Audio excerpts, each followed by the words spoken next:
मेरे प्यारे दोस्तों, मित्रों और साथियों, सादर नमस्कार। हमारे इस YouTube चैनल वीडियो में आप सभी लोगों का हृदय से शुक्रिया गुजार करते हुए, आभार व्यक्त करते हुए मैं आपको स्वागत करता हूं और हृदय से धन्यवाद देता हूं। मित्रों, मैं हूं आपका इष्ट मित्र दोस्त मिस्टर शांतिलाल डनसेना, बड़े डूमरपाली, रॉबर्टसन, खरसिया, जिला रायगढ़, छत्तीसगढ़, भारत से हूँ। मित्रों, आप लोग हमारे इस YouTube चैनल वीडियो को और फेसबुक वीडियो को देखते हैं तो आपको मैं हृदय से धन्यवाद देता हूँ।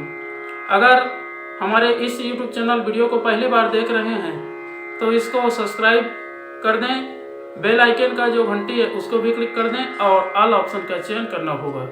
मित्रों, सबसे पहले नोटिफिकेशन आपको उपलब्ध हो, इसके लिए हम लोग हर रोज़ नए वीडियो तैयार करके आपके पास प्रेषित करने का अथक प्रयास करते हैं। मित्रों, शुरू से अंत तक जरूर देखें, सुने, समझें, अनुभव भी करें। मन कहे, उचित लगे, अच्छा लगे तो आप हमें एक लाइक जरूर दें और इष्ट मित्रों के पास शेयर करें। अगर कोई विशेष संशोधन की आवश्यकता है तो आप हमें कमेंट बॉक्स पर सूचित करें और आगे के लिए मार्गदर्शन भी दें। आपका मार्गदर्शन हमारे श्रेष्ठ जीवन का आधार है। मित्रों, व्यक्ति को जिस दिशा में आगे बढ़ना है उसका निर्धारण स्वयं को करना पड़ता है। मनुष्य अपने दिशा का निर्धारण स्वयं करे और आगे बढ़ने का प्रयास करे। व्यक्ति हर क्षेत्र में निपुण है, अलग से कोई विचारों का संशोधन करने की आवश्यकता नहीं पड़ती है। अगर हम अच्छे दिशा में अपने मनोभावों को, बुद्धि को, कार्यों को लगाते हैं तो फिर अच्छे दिशा में ही आगे बढ़ने का निर्णय करने की अद्भुत क्षमता प्राप्त होती है और उस क्षमता का विकास होता है। अगर हम अपने किए हुए कार्य पर ही निर्भर रहते हैं तभी इस जीवन की सार्थकता है, अन्यथा सब निरर्थक है। हम जिस दिशा में आगे बढ़ना चाहते हैं, मनुष्य का कर्तव्य है कि उस दिशा के प्रति, उस कार्य के प्रति समर्पण की भाव रहे। हम जब अपने आप को समर्पित कर देते हैं तो उस दिशा में अनायास अपने आप विभिन्न प्रकार के रहस्य मिलते हैं, विभिन्न प्रकार के तथ्य प्राप्त होते हैं, जिसके आधार पर अनुभव बढ़ती जाती है और अनुभव के आधार पर दिशा जो है आगे परिणत होती जाती है। तो मित्रों, अपने निश्चित दिशा बना करके आगे बढ़ने का प्रयास करना व्यक्ति का धर्म और परम कर्तव्य है। अगर हम उस दिशा से वंचित रह जाते हैं तो फिर मूढ़मती कहलाते हैं। हम अपने अस्तित्व को भी नहीं जानते और अनायास पानी की धारा की तरह नीचे पतन की ओर, खाई की ओर आगे बढ़ते जाते हैं, जो हमारा जीवन जो है कलमश कसाय से भर जाता है और दुष्परिणाम होता है। उसका जब तक हम अन्वेषण नहीं करते हैं तब तक किंचित भावों में, नगण्य चीज़ों में और हर प्रकार के बुराई कार्यों में लिपटे रहते हैं, जिसका कोई सारांश नहीं निकल पाता है। मित्रों, दिशा निर्धारण करने के लिए मनुष्य अपने स्वयं निर्णायक बने, स्वयं अपने आप से पूछे कि हम किस दिशा में प्रगति करना चाहते हैं और आगे हमारा मंजिल कहाँ है, हमारा लक्ष्य कहाँ है, उसको ध्यान में रख करके दिशा निर्धारण करके अपना कदम उठाए और धीरे धीरे आगे बढ़े। तभी सज्जनता है और उसी में सानिध्य भी, सभी लोगों का सानिध्य मिलता है, सबका आशीर्वाद मिलता है, सबका श्रेय मिलता है और उसी के पथ पर बढ़ता व्यक्ति चला जाता है जो अपना दिशा निर्धारित किया रहता है। दिशा निर्धारण करना अपने आप में बहुत बड़ी उपलब्धि है। हम कोई श्रेष्ठ कार्य करना चाहते हैं या श्रेष्ठ मार्ग पर आगे बढ़ना चाहते हैं तो उसमें हर प्रकार के कठिनाइयाँ, परेशानियाँ, मुसीबतों का सामना करना पड़ता है। उलझने तरह तरह की आती है, उनको संशोधन करते हुए व्यक्ति को आगे बढ़ना पड़ता है, तभी अपने लक्ष्य तक पहुंच पाता है। मित्रों, व्यक्ति का हर एक चीज़ जैसे हमारे शरीर में वायु तत्व है, हवा है, हवा एक अपने निश्चित दिशा में बह रही है। जैसे द्रव है, ब्लड है, वो भी उसका एक निश्चित दिशा होती है। हर एक चीज़ों का एक निश्चित दिशा, जैसे पेड़ पौधे हैं उसके भी आगे बढ़ने की एक निश्चित दिशा होती है।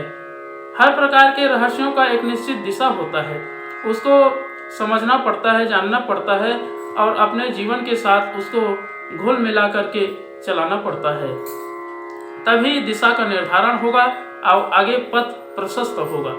मित्रों, व्यक्ति पथ भ्रष्ट इसलिए हो जाता है कि अपने आत्मा के आवाज को अनसुना करता है, अनदेखा करता है और मन की बात को लेकर के आगे बढ़ने का प्रयास करता है, इसलिए वह कुंठित हो जाता है और उसका हर कार्य जो है रुक जाता है, सफल नहीं हो पाता है। इसलिए व्यक्ति को कर्तव्य को ध्यान में रख करके संकल्प पूर्वक समर्पण की भाव रख करके निर्धारण करना, दिशा का चयन करना अत्यंत आवश्यक है। जब तक हम अपने विचारों को, अपने भावों को, अपने तथ्यों, रहस्यों को और सुविचारों को अनगढ़ से सुगढ़ नहीं बनाते हैं तो फिर अच्छा दिशा का निर्धारण नहीं हो पाता है। तो मित्रों, हम अपने कार्यों के आधार पर कोई श्रेष्ठ दिशा का निर्धारण करना चाहते हैं तो स्वयं का निर्णय करना सीखें और उसी में सजनता सन्निहित है। तो मित्रों, अगर हम दिशा निर्धारण करने के लिए, आत्म तत्व का बोध प्राप्त करने के लिए आधार है, माध्यम है, वो है गायत्री महामंत्र। अगर हम गायत्री महामंत्र का उच्चारण करते हैं, जाप करते हैं या उसके मंत्रों के प्रत्येक शब्दों के अर्थों का चिंतन मनन करते हैं तो भावनात्मक विकास होता है और दिशा बोध होता है। आगे चल के व्यक्ति अपना लक्ष्य को भी प्राप्त करता है। तो आइए मित्रों, एक बार गायत्री महामंत्र का अनुसरण लें और एक बार महामृत्युंजय मंत्र का भी उच्चारण मेरे साथ साथ में करेंगे।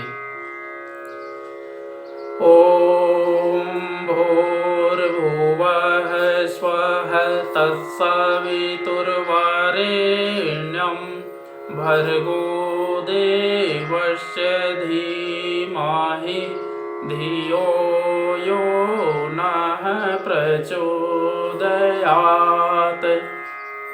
उस प्राण स्वरूप, दुखनाशक, सुख स्वरूप, श्रेष्ठ, तेजस्वी, पापनाशक, देव स्वरूप परमात्मा को हम अपनी अंतरात्मा में धारण करें। वह परमात्मा हमारी बुद्धि को सतमार्ग की ओर प्रेरित करे। ओम हौम जौम सह, ओम भूर्भुवः स्वः, ओम त्र्यंबकं यजामहे सुगंधिं पुष्टिवर्धनम् उर्वारुकमिव बन्धनान् मृत्योर्मुक्षीयमामृतात्। ओम स्वः भुवः भुवः, ओम सः जौम हौम। ओम मृत्युंजय महादेव त्राहि मां शरणागतम् जन्म मृत्यु जरा व्याधि पीड़ितं कर्म बंधनाय। ओम असंभवं संभव कर्तुमुद्यतं प्रचंड झंझावृत्तिरोध सक्षमं युगस्य निर्माण कृते समुद्यतं परम महाकालमं नमाम्यहम्।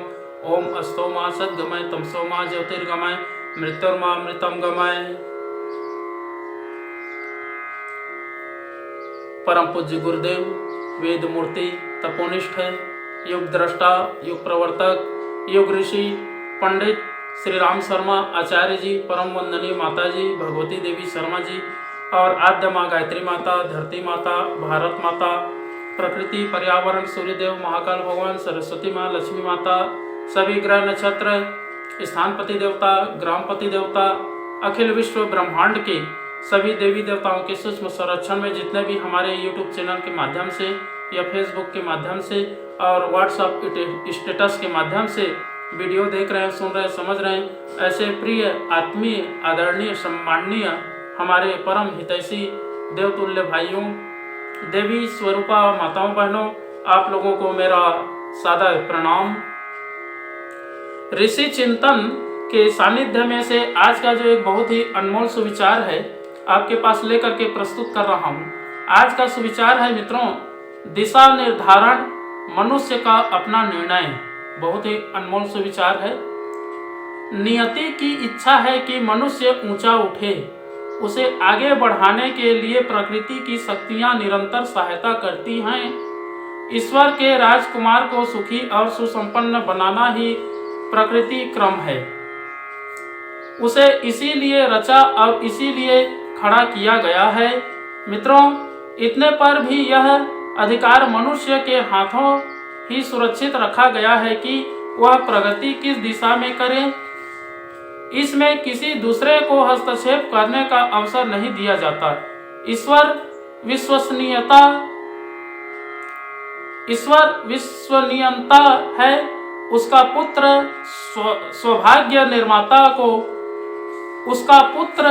सौभाग्य निर्माता तो होना ही चाहिए। प्रकृति उसकी सहायता भर करती है। मित्रों, अंतःकरण की आकांक्षा का चयन ही मनुष्य का प्रथम पुरुषार्थ है। इसका चुनाव और निर्धारण उसे स्वयं ही करना पड़ता है।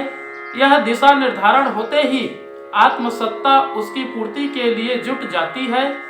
मनः तंत्र अपनी विचार शक्ति को और शरीर तंत्र अपनी क्रिया शक्ति को इसी आदेश के पालन में जुटा देता है।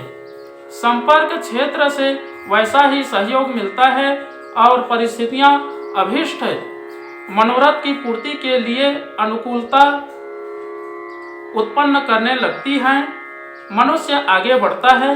उसके निर्धारण और पुरुषार्थ को इस विश्व में चुनौती दे सकने वाला दूसरा कोई है भी तो नहीं। मित्रों, पतन अभीष्ट है या उत्कर्ष, असुरता प्रिय है या देवत्व, क्षुद्रता चाहिए या महानता, यह निर्णय मनुष्य स्वयं करता है। बहुत बहुत धन्यवाद मित्रों। अगले बार नए विचार लेकर के नए वीडियो के साथ में आपके पास फिर प्रस्तुत होंगे। सादर नमस्कार।